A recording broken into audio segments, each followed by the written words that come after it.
Les Allemands attaquent le 20 juin à 8h30 par la route venant de Vaucouleurs. À 9h30, l'artillerie pilonne Barizé-au-Plain, la gare et le bois du Chanois.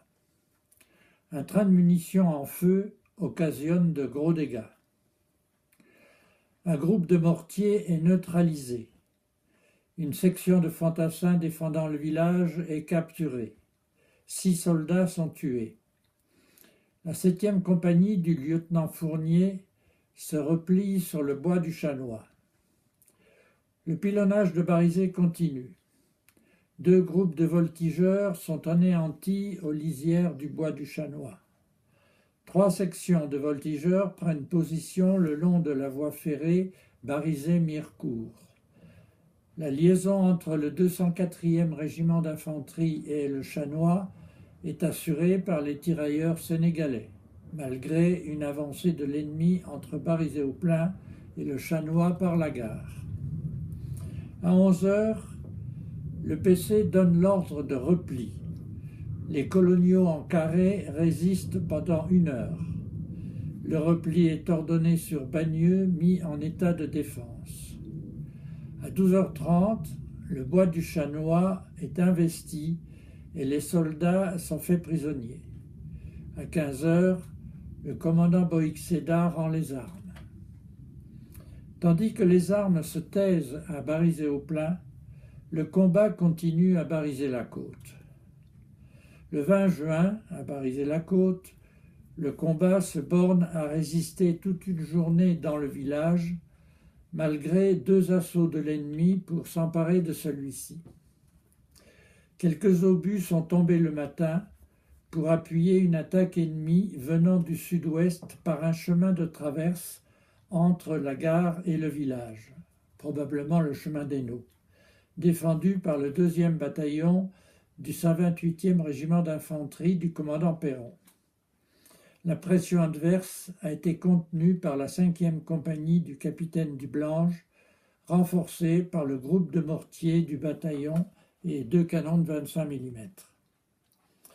L'après-midi, sous les tirs d'artillerie bientôt suivis d'une seconde attaque de l'infanterie allemande, se produit un certain flottement dû au repli vers 12h30 du 6e régiment d'infanterie coloniale qui tenait le bois du Chanois.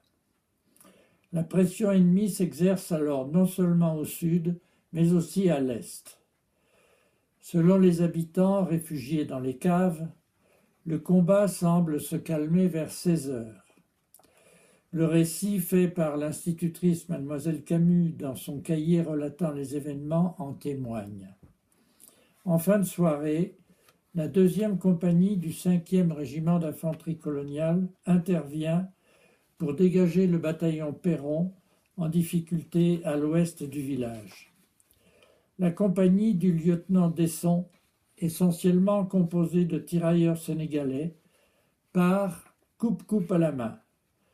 L'assaut nocturne de cette horde hurlante, armée de machettes, provoque le reflux de l'ennemi qui n'entrera dans Barizé-la-Côte que le lendemain matin, après le départ des soldats français.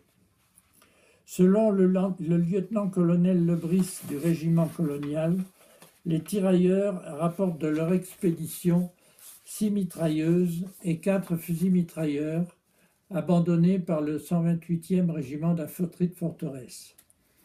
À leur retour, les tirailleurs, chargés des armes récupérées, ainsi que de quelques meules de gruyère provenant de la laiterie Boucher-Stark située à l'entrée sud du village, essuient un tir de Minen, tuant un soldat.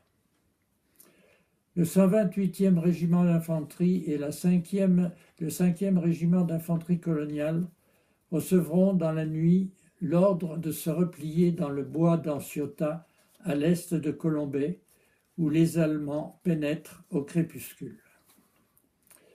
Les combats du 20 juin à Barizé-la-Côte ont fait au moins 20 morts parmi les défenseurs, dont 16 au bataillon Perron du 128e RIF.